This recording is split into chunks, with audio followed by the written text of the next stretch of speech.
Salam sejahtera Malaysia, denyut nadi suara rakyat bergema di channel ini. Jangan lupa tekan butang subscribe, like dan share. Malaysia kita punya, cintai Malaysiaku, kita jaga kita.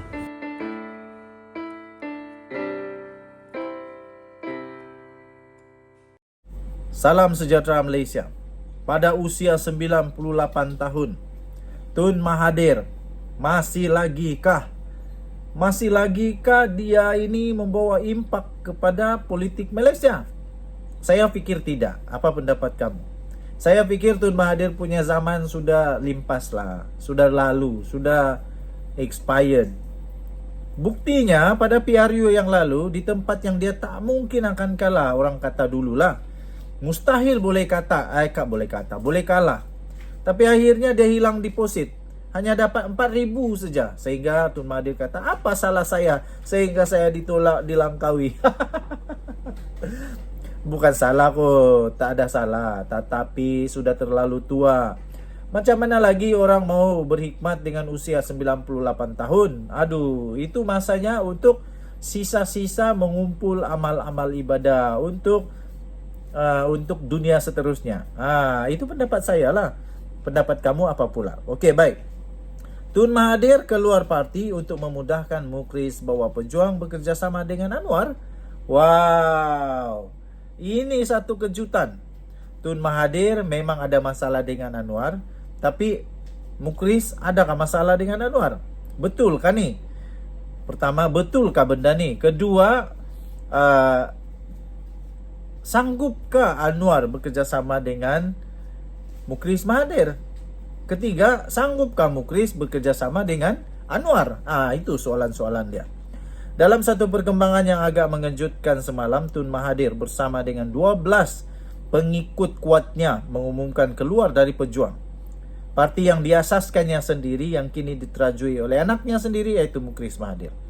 Antara yang turut keluar ialah timbalan presidennya, iaitu Marzuki Yahya, dan beberapa ahli Majlis Eksekutif Pusat atau MEP parti itu.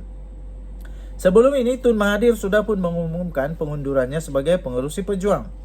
Alasan keputusan itu kerana tidak setuju dengan keputusan Pejuang yang keluar daripada Gerakan Tanah Air. Daripada satu sudut, tindakan Tun Mahathir ini dengan sendirinya memperlihatkan sikapnya yang sering bermasalah dengan ramai orang sejak dulu lagi. Daripada PM1 Tun Abdul Rahman Putra Al-Haj sehinggalah PM10 Anwar Ibrahim, semuanya Tun Mahathir bermasalah dengan mereka. Kini sehingga dengan parti yang dipimpin oleh anak kesayangannya sendiri pun beliau nampaknya ada masalah juga kesudahannya. Akhirnya dengan sesiapa sebenarnya Tun Mahathir ini benar-benar cocok dan tidak bermasalah? Jawapannya, tak sempat dengan siapa-siapa kot. Sebab dah 98 tahun, takkan dia sempat lagi untuk 2 lagi PRU, kecuali lah dia panjang umur. Kita doakanlah semoga Tun Mahathir panjang umur. Daripada maklumat yang diterima, keputusan Tun Mahathir itu adalah disebabkan tindakan beliau tidak bersetuju dengan keinginan anaknya, iaitu Mukris, untuk membawa Pejuang berbaik-baik dan cuba bekerjasama dengan Pakatan Harapan. Sementara Pakatan Harapan dan Anwar Ibrahim merupakan musuh kepada Tun Mahathir, tetapi selepas PRU15, Mukris melihat Anwar dan PH adalah pihak yang paling berpotensi untuk beliau berteduh bagi meneruskan laluan politiknya. Ya, tentunya kerana PH kini adalah kerajaan di peringkat pusat dan Anwar merupakan Perdana Menteri. Walaupun pada awal 2022 lalu Mukris pernah menyifatkan masa untuk Anwar sudah berlalu dan tidak sesuai lagi dipertaruhkan sebagai calon Perdana Menteri. Ketika itu beliau juga berkata sudah sampai masanya PH mencari calon Perdana Menteri yang baru.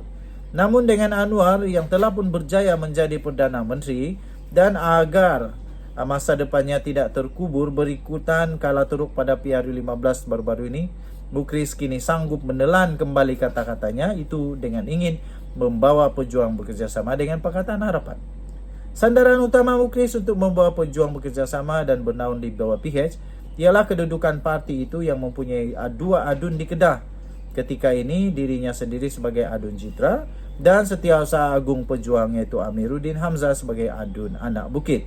Dengan kedudukan itu, melalui kerjasama dan bantuan PH, Pejuang berharap mereka dapat terus bertanding dan lebih berpeluang untuk mengekalkan kedua-dua kerusi tersebut dalam PRN Kedah tidak lama lagi.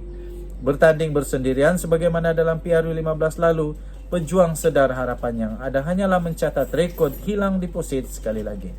Disebabkan itulah, Mukris lebih gairah mau membawa Pejuang bekerjasama dengan PH. Walaupun beliau sedar bapaknya tidak sebulu dengan Anwar. Soalnya, apakah Anwar dan PH bersedia untuk bekerjasama dengan Pejuang?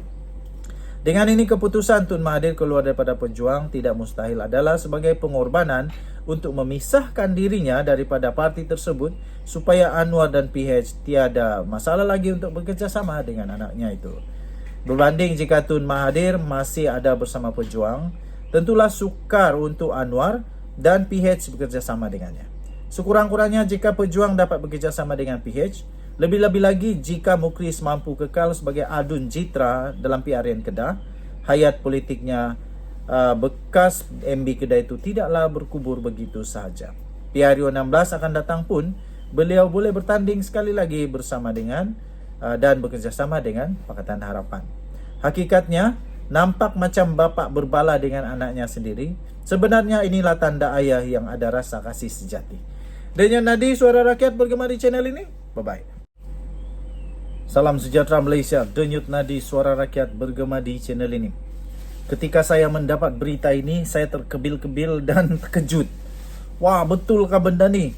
Kalau betul, memang haprak.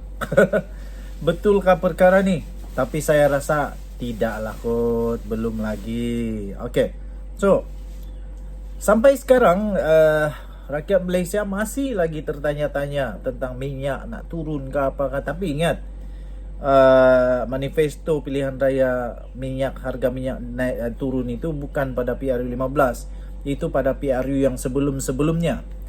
Jadi kita tidak boleh nak ungkit-ungkit perkara yang tak dijanjikan pada PRU 15. Jadi walaupun begitu, ada satu berita yang mengejutkan, menarik perhatian saya di malaysiagazette.com 10 Februari 2023. Subsidi minyak dimansuhkan.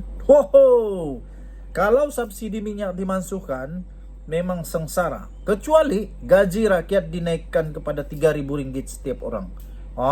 Baru ngam. Mungkin kalau gaji RM3,000 minimum, okey lah. Tapi kalau tidak, habislah. Macam mana nak isi minyak? Nanti semua orang jalan kaki. Tapi okey jugalah, kita jadi negara Jepun, naik bicycle pergi kerja. Okey, subsidi minyak dimansuhkan. Itu persoalan yang amat-amat besar. Pakar ekonomi menjangkakan, ini jangkaan saja rupanya.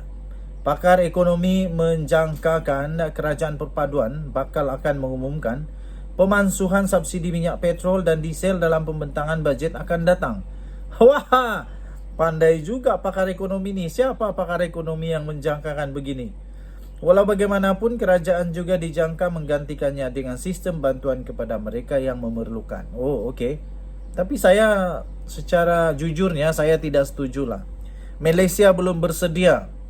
Gaji kita masih lagi di paras yang rendah. 1,500 minimum tidak dapat untuk menutup subsidi tersebut. Bayangkan kalau tiada subsidi, harganya berapa? Kamu cuba siasatlah di Google. Dengan kata lain, harga minyak akan mengapung mengikut harga pasaran dan T20 tidak lagi dapat menikmati subsidi. Pakar ekonomi iaitu Datuk Chua Tia Guan berkata, kerajaan akan menumpukan perhatian kepada penstrukturan semula subsidi dalam pembentangan bajet baru. Beliau berkata, dengan masalah kewangan yang dihadapi oleh negara, kerajaan tidak akan menggunakan hasil cukai untuk memberi subsidi kepada korporat besar. Yang ini okeylah. Tapi kalau pada rakyat, tak setuju. Tapi kalau kepada orang-orang kaya, jutawan kah, korporat jutawan dan sebagainya, okeylah. Tapi saya tidak setuju. Beliau berkata, dengan masalah kewangan yang dihadapi negara, kerajaan tidak akan menggunakan hasil cukai untuk memberi subsidi kepada korporat besar. Jelasnya, daripada subsidi yang mencecah 80 bilion ringgit Malaysia pada tahun 2022, hampir separuh daripadanya adalah untuk subsidi minyak bahan api.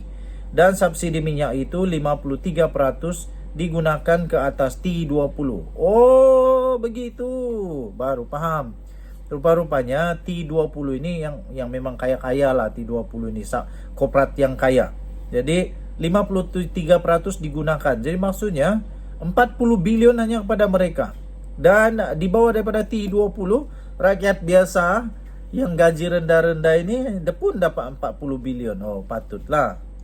Katanya dalam kenyataan itu 80 bilion adalah hampir sama dengan jumlah peruntukan pembangunan negara, dan jumlah duit ini akan memberi kesan positif berpanjangan jika digunakan untuk tujuan pembangunan seperti membina jalan, sekolah dan pengangkutan awam, katanya. Tambahan pula, subsidi minyak akan mendorong penyeludupan dan penyelewengan, katanya kepada China Press. Tiaguan bagaimanapun berpendapat subsidi minyak tidak boleh dimasukkan secara sekaligus, tetapi perlu dilakukan secara berperingkat.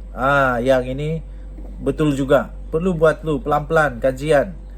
Katanya bantuan secara terus pula boleh dilakukan mengikut golongan, yaitu T20 tidak menikmati bantuan, M40 mendapat sebagian bantuan, manakala B40 mendapat bantuan terbanyak, katanya.